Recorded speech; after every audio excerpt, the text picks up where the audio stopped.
जय हिंद, जय महाकाल प्यारे बच्चों। अब आप सबको पता है कि भाई रे ऑप्टिक्स का ये है चौथा लेक्चर। हम लोगों ने इससे पहले क्या पढ़ लिया? हम लोगों ने पढ़ा reflection of light, law of reflection, उसके बाद फिर हमने angle of deviation due to reflection of light पढ़ा, फिर हमने पढ़ा reflection by a plane mirror, उसके बाद फिर हमने पढ़ा reflection by spherical mirror, image formation by spherical mirror, applications of spherical mirror, spherical mirror के क्वेश्चंस। फिर हम लोगों ने पढ़ा क्या नाम है, refraction of light, refraction of light के दुनिया भर की चीज़ें पढ़ी, उसमें उससे रिलेटेड बातें करी हमने, ठीक है। अब आता है क्रिटिकल एंगल, क्रांतिक कोण, बहुत ही प्यारा टॉपिक है, ठीक है। तो हम लोग आज क्या पढ़ने वाले हैं? हम लोग आज पढ़ने वाले हैं क्रांतिक कोण। जी हाँ प्यारे बच्चों, मेरा नाम है विनीत ठाकुर, आपका मेंटोर, फिजिक्स मेंटोर और आपका भाई, और मैं आपका स्वागत करता हूँ सीडीएस जुगाड़ के इस प्यारे से यूट्यूब चैनल पे, ठीक है। सीडीएस जुगाड़ से यूट्यूब चैनल पे आप हर एक चीज़ पढ़ सकते हो, मस्त एकदम दिल लगा के। तो भैया यह है क्रिटिकल एंगल। देखते हैं क्या है क्रिटिकल एंगल। जब लाइट रे एक मीडियम से दूसरे मीडियम में जाती है, ध्यान सुनिएगा, जब लाइट रे एक मीडियम से दूसरे मीडियम में जाती है तो क्या होता है?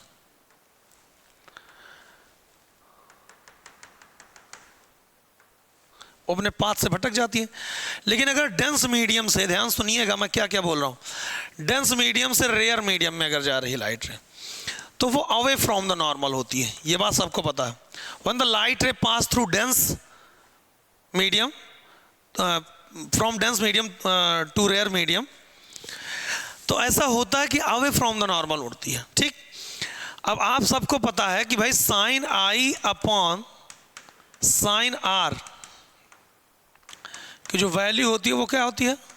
कांस्टेंट होती है, ठीक है भैया।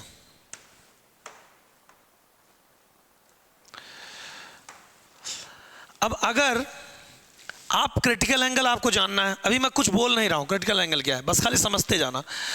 जब आपको ये पता चला कि भाई sine I upon sine r constant होता है, एट द सेम टाइम आपको ये भी पता है कि जब डेंसर मीडियम से रेयर मीडियम में लाइट रेज जाती हैं तो वो अवे फ्रॉम द नॉर्मल होती है। ये देखिए, उनको जाना था ऐसे, लेकिन ऐसे गई।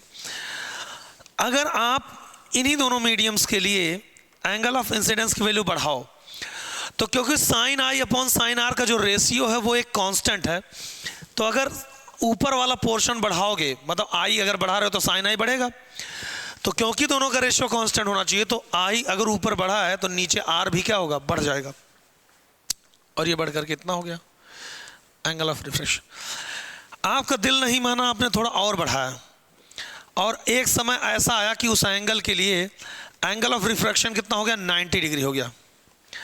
तब हमने इस आई को क्या मान लिया? सी। तब हमने माना इसको क्रिटिकल एंगल। तो जी हाँ, क्रिटिकल एंगल डेंसर मीडियम में बना हुआ वो एंगल ऑफ इंसिडेंस है जिसके करस्पॉन्डिंग रेयर मीडियम में एंगल ऑफ रिफ्रैक्शन की जो वैल्यू है वो 90 डिग्री है। देख लीजिए आप लोग, एंगल ऑफ रिफ्रैक्शन कितना है? 90 डिग्री। तो हम ये कह सकते हैं critical angle is the angle of incidence formed in denser medium for which angle of refraction in rare medium is 90 degree. Critical angle is the angle of incidence formed in denser medium for which the angle of refraction in rare medium is 90 degree. ठीक है बेटा? Okay, तो इतनी बातें मुझे लगता है clear हो चुकी होंगी आपको। अब ये बात समझने के लिए थोड़ा आप आगे बढ़ेंगे कि भाई क्रिटिकल एंगल के बारे में बातें हो चुकी, इसका मतलब ये हो गया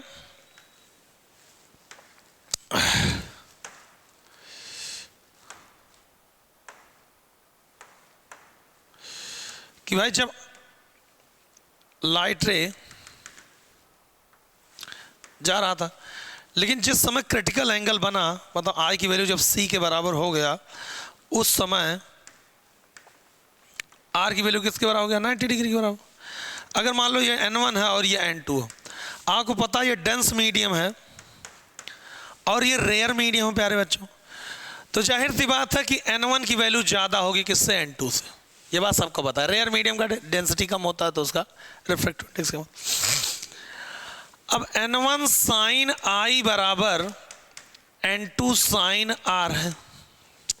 आर की वैल्यू 90 डिग्री है और आई की वैल्यू क्रिटिकल एंगल की वजह से, तो N1 साइन सी बराबर N2 साइन 90। साइन 90 की वैल्यू कितनी होगी 1, तो यहाँ से साइन सी की वैल्यू आ गई N2 बाई N1। यह आ गया आपके पास बहुत प्यारा सा एक फॉर्मूला। या इसी फॉर्मूले को कहीं कहीं आपको देखने को मिलेगा C equals to sine inverse N2 by N1। ठीक है, अभी हम इस पर एग्जाम्पल भी करेंगे हाल फिलहाल के लिए। क्रिटिकल एंगल के ये दो फॉर्मूले आपको मिले। अब क्रिटिकल एंगल बनने के लिए सबसे पहले बताओ शर्त क्या है, कंडीशन क्या। बहुत प्यारी चीज़ है भैया ये, मतलब कि आपका दिमाग हिला देगा अगर एक चीज़ समझ में आ गया तो। क्रिटिकल एंगल बनने के लिए क्या होना ज़रूरी है? क्रिटिकल एंगल बनने के लिए आर की वैल्यू 90 डिग्री होना ज़रूरी है, और वो तब होगा जब आर एंगल ऑफ रिफ्रैक्टेड रे जो होगा वो अवे फ्रॉम द नॉर्मल होगा, और अवे फ्रॉम द नॉर्मल तब होगा जब लाइट किधर से जाए, डेंसर से रेयर जाए, और आर की वैल्यू 90 डिग्री होना चाहिए। तो दो शर्त हैं, कंडीशंस, पहले तो मैं बोल दे रहा हूँ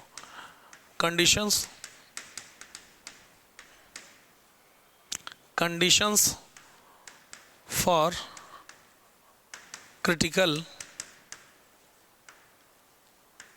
एंगल।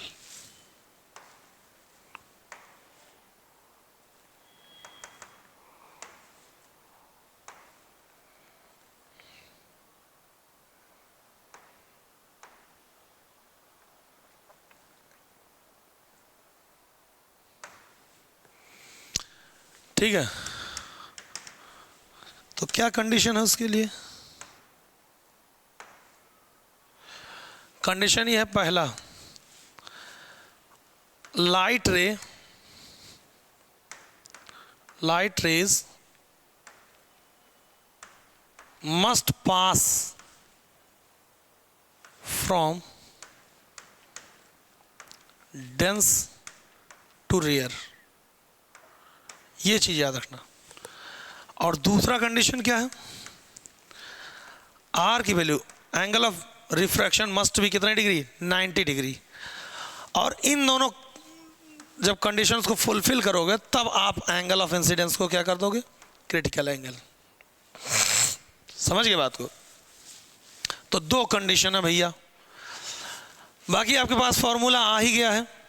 साइन सी बराबर कितना आ गया, N2 बाई N1, ये फॉर्मूला। तो आई होप आपको इतनी बातें क्लियर हो चुकी होंगी। इससे पहले ये आपने लिखा, उससे पहले ये मैंने समझाया आपको। ये मेन दो फॉर्मूले आपके पास हैं, ठीक है, जो कि याद रखने हैं। और ये दो इंपॉर्टेंट कंडीशंस हैं आपके पास, पहला ये, दूसरा ये, जो कि याद रखना। अब क्वेश्चन कर लेते हैं थोड़ा, दो एग्जाम्पल एक साथ।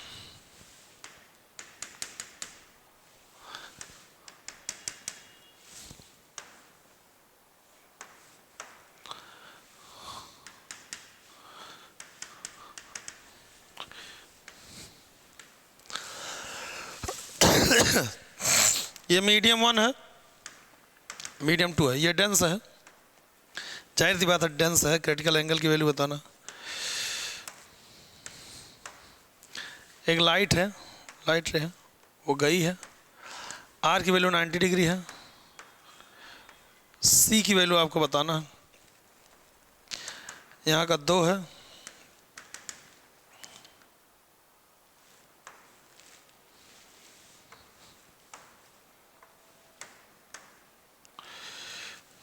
यहाँ का रिफ्रैक्टिव इंडेक्स √2 है,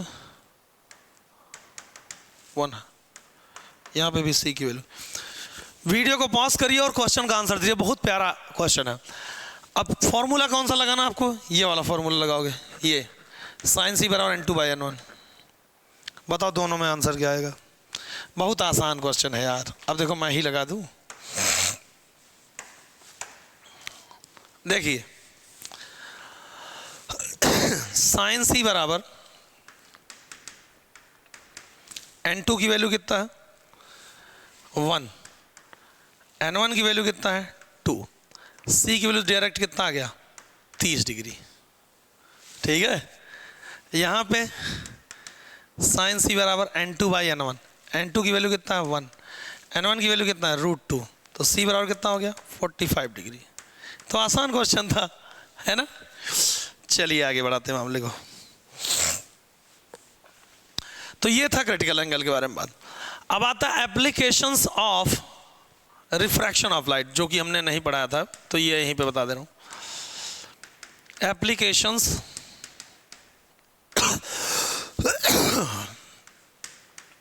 of refraction of LIGST light,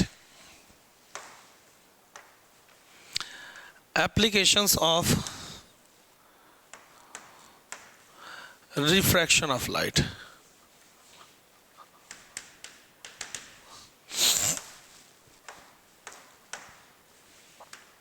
पहला पॉइंट, रिफ्रैक्शन ऑफ लाइट के बहुत सारे एप्लीकेशंस हैं, कुछ इंपॉर्टेंट है जैसे ट्विंकलिंग ऑफ स्टार्स।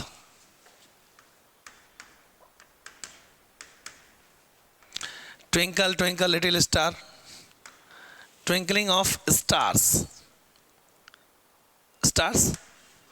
दूसरा पॉइंट, सन अपीयर्स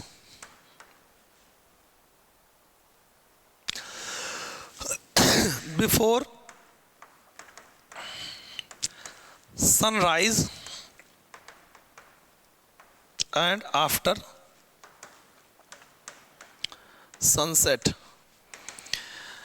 जो सूरज होता है वो उगने के जस्ट पहले भी दिखता है और अस्त होने के बाद भी, सनसेट के बाद भी दिख रहा होता है। वो किसकी वजह से होता है? Due to refraction of light. तीसरा होता है apparent displacement of object in a liquid medium. Liquid medium या फिर जरूरी नहीं लिक्विड हो, सॉलिड की बात बता रहे हैं। जैसे कोई पेपर है, जैसे एक कागज है, मैं आपको यहाँ बता दूँ। अब इस कागज पे कुछ कुछ लिखा हुआ है, भगवान ने क्या लिखा हो, जो भी लिखा हुआ है। अगर इस कागज के ऊपर आप एक पेपर वेट रख दो ऐसे, तो पेपर वेट रखते ही ये जो लेटर्स इस पर लिखे हुए हैं ना, वो थोड़े ऊपर उठे हुए दिखते हैं। इसको कहते हैं अपैरेंट डिस्प्लेसमेंट ऑफ इमेजेस। ये तो लिक्विड सॉलिड की बात होगी। लिक्विड में एक काम करो, किसी सिक्के को, किसी क्वाइन को बाल्टी के पानी में रख दो या नींबू को रख दो, तो नींबू का साइज थोड़ा बड़ा दिखने लगता है due to refraction of light, और जो क्वाइन होगा थोड़ा ऊपर उठा हुआ दिखेगा due to refraction of light. मतलब रिफ्रैक्शन ऑफ लाइट के बहुत सारे एप्लीकेशंस, ठीक है। तो ये सारी चीज़ें जो होती हैं वो रिफ्रैक्शन ऑफ लाइट की वजह से ही होती हैं, ठीक है। पानी में रखी हुई पेंसिल का टेढ़ी दिखाई देना, अपीयर्स टू बी टिल्टेड। पानी में रखी हुई आधी डूबी हुई पेंसिल वो क्या होती है, टेढ़ी दिखाई देती है। वो भी किसकी वजह से होता है? रिफ्रैक्शन ऑफ लाइट की वजह से होता है। तो तमाम एप्लीकेशन है। उसके बाद आता है TIR, total internal reflection. Total internal reflection,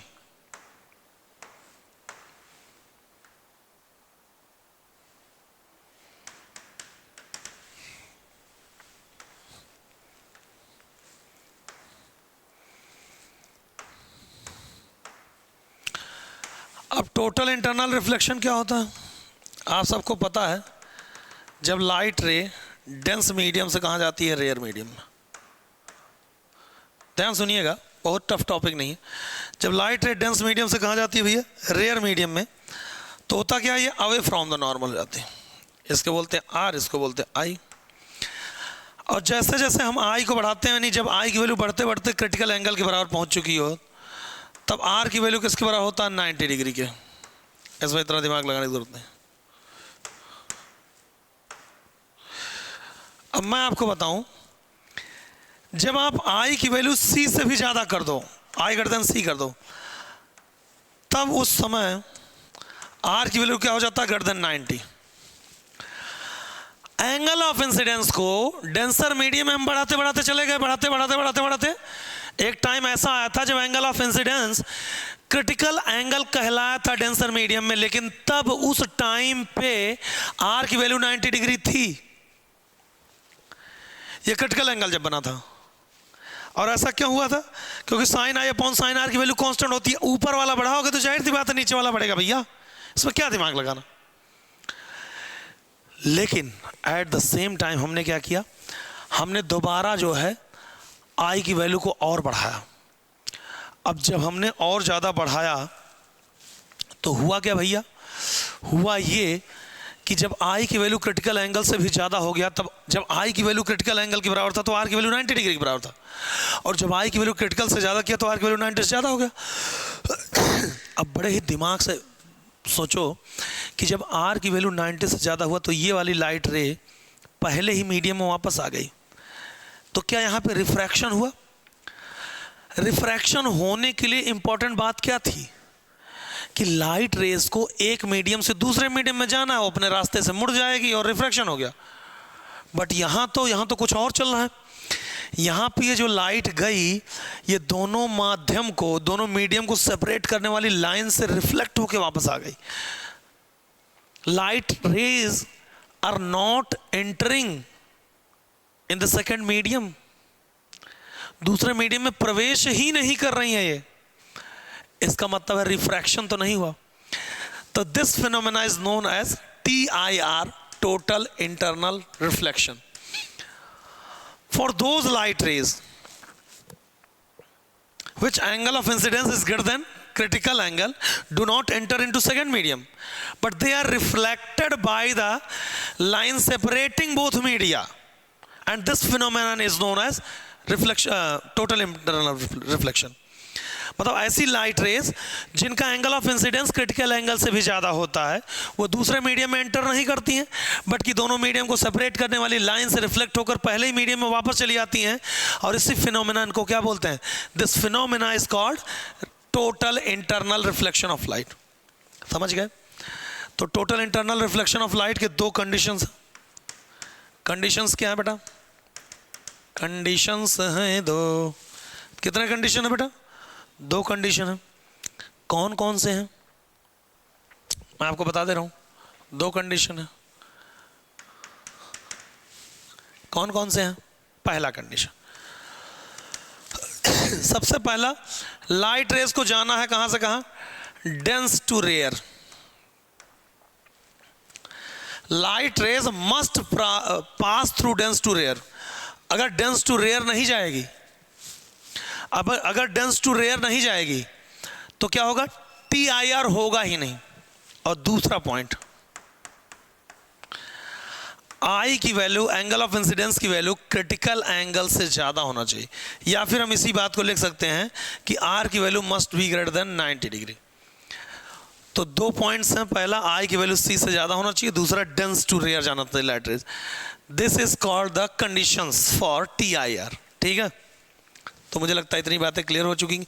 और होना भी क्यों, जब हम लोग ये बात कर रहे थे क्रिटिकल एंगल की, जो चीज़ें क्रिटिकल एंगल में भी हुआ था भाई, हमने क्या कहा था, light rays must pass from dense to rare, ये। और यहाँ पे आर की वैल्यू 90 डिग्री होना चाहिए। जब आर की वैल्यू 90 डिग्री है तब आई की वैल्यू सी की वैल्यू। ठीक है, वही वाला चीज़ यहाँ पे हुई हो। अब ये TIR अगर आपको समझ में आ गया तो आता है एप्लीकेशन ऑफ TIR।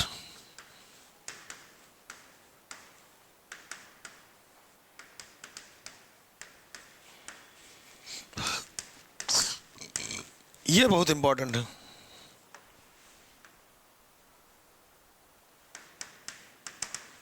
ये इंपॉर्टेंट है। पहला पॉइंट तो होता भैया, सबसे पहला मिराज, मिराज इन डेजर्ट।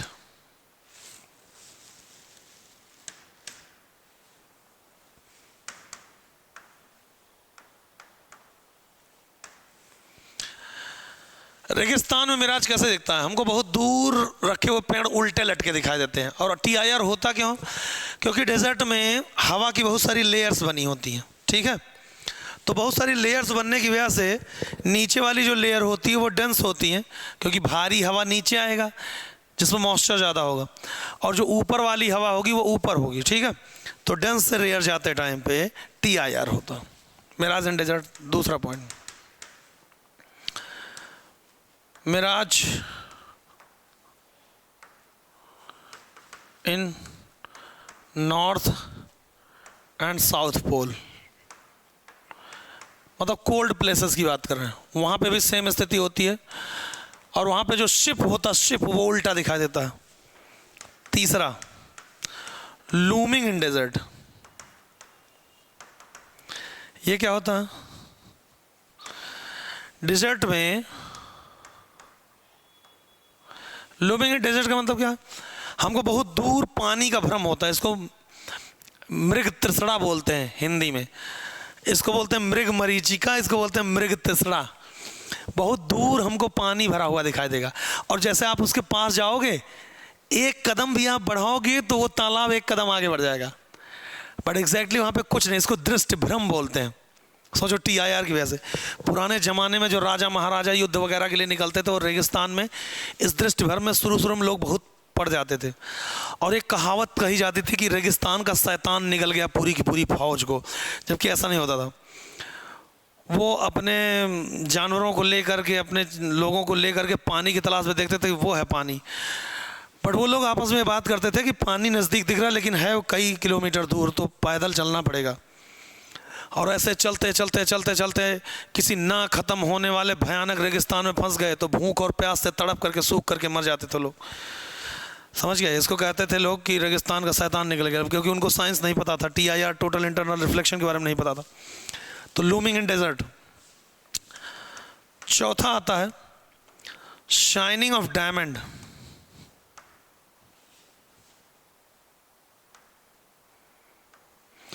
अब शाइनिंग ऑफ डायमंड मतलब हीरे का चमकना होता है। इसमें हीरे का जो क्रिटिकल एंगल होता है वो 24 डिग्री होता है।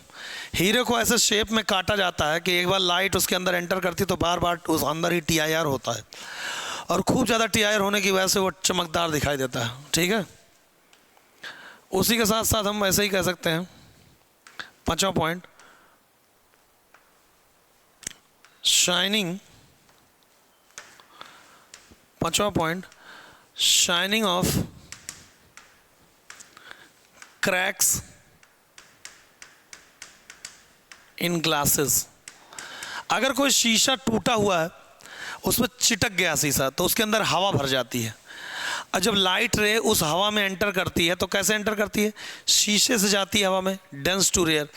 तो ऐसी लाइट रे जिनका एंगल क्रिटिकल एंगल के बराबर हो जाता है, उनका TIR क्रिटिकल एंगल से ज़्यादा हो जाता है, उनका TIR सबका तो नहीं होता, बट बहुत सारी लाइट रेस का हो जाता है। इसके बाद वो जो चिटका हुआ शीशा होता है वो चमकता है। उसके बाद क्या आता है? Optical fibre.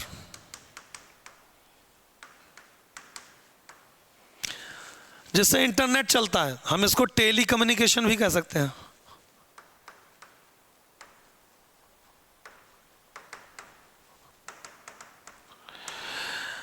तो ऑप्टिकल फाइबर टेली कम्युनिकेशन में भी TIR का यूज होता है। ऑप्टिकल फाइबर जिससे आप इंटरनेट चलाते हैं, वो वायर ऐसे बनाया जाता है कि उसमें बार बार बार बार बार बार क्या होता है? TIR होता है। उसके अलावा क्या भैया?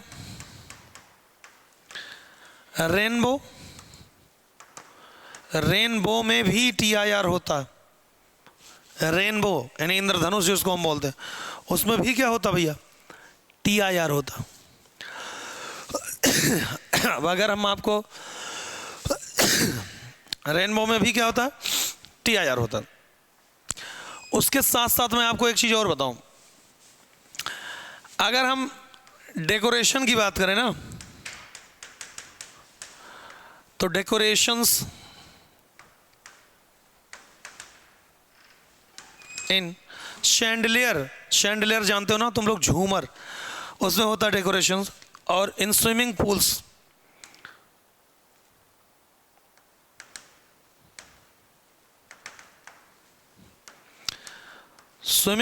में भी डेकोरेशन किया जाता है।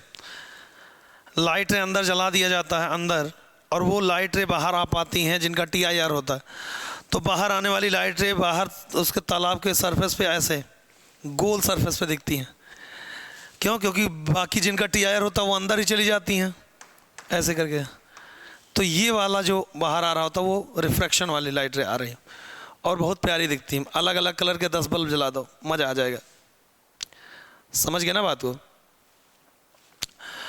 तो ये है मतलब कि TIR के खूब सारे एप्लीकेशंस हैं। बाकी अगर मैं आपको बात करूं तो जो गाड़ियों में सेंसर वाले वो नहीं लगे होते हैं, अरे वाइपर्स, वो सब भी TIR पे काम करते हैं।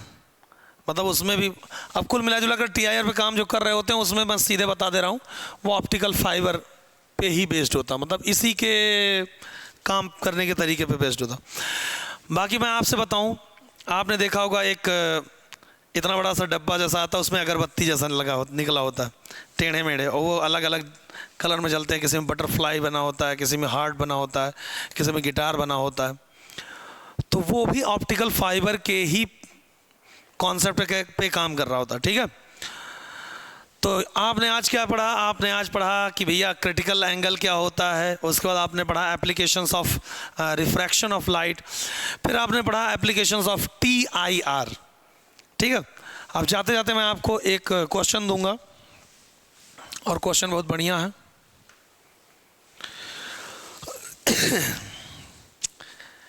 N1 की वैल्यू दिया गया है,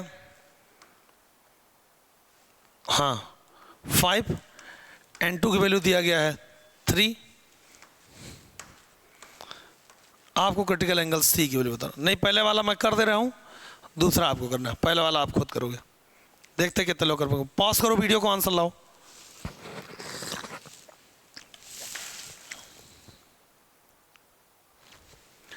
तो देखो, कुछ करना नहीं इस क्वेश्चन में, आपको कमेंट सेक्शन में जाके लिखना साइन C बराबर होता है N2/N1।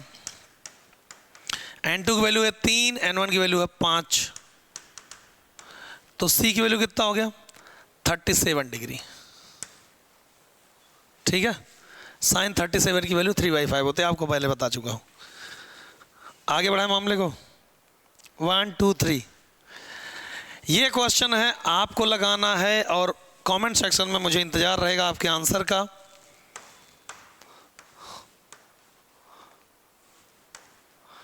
$90 डिग्री है ये। C की वैल्यू आपको बताना है। N1 की वैल्यू है 5, N2 की वैल्यू है 4। वीडियो को पॉज करिए और कमेंट सेक्शन में जाके आंसर लिखिए, क्योंकि मैं तो अभी आंसर बता दूंगा। 1 2 3। ठीक है, 1 2 3। ठीक, तो साइन C की वैल्यू आ जाएगा कितना भैया? ये जाएगा N2/N1, हो जाएगा कितना? 4/5 साइन C। तो C की वैल्यू कितना हो जाएगा? 53 डिग्री। ये काम खत्म भाई साहब। ठीक है, तो आज के लिए इतना काफ़ी है। आई होप आपको वीडियो में मज़ा आया होगा। 2 टॉपिक बहुत इंपॉर्टेंट थे, जहाँ से क्वेश्चंस आते हैं वो हमने कर लिया है। फिर मिलते हैं सेम टाइम सेम जगह, तब तक के लिए जय हिंद, जय महाकाल, ढेर सारा प्यार फ्रॉम निमजस पर। लव यू प्यारे बच्चों।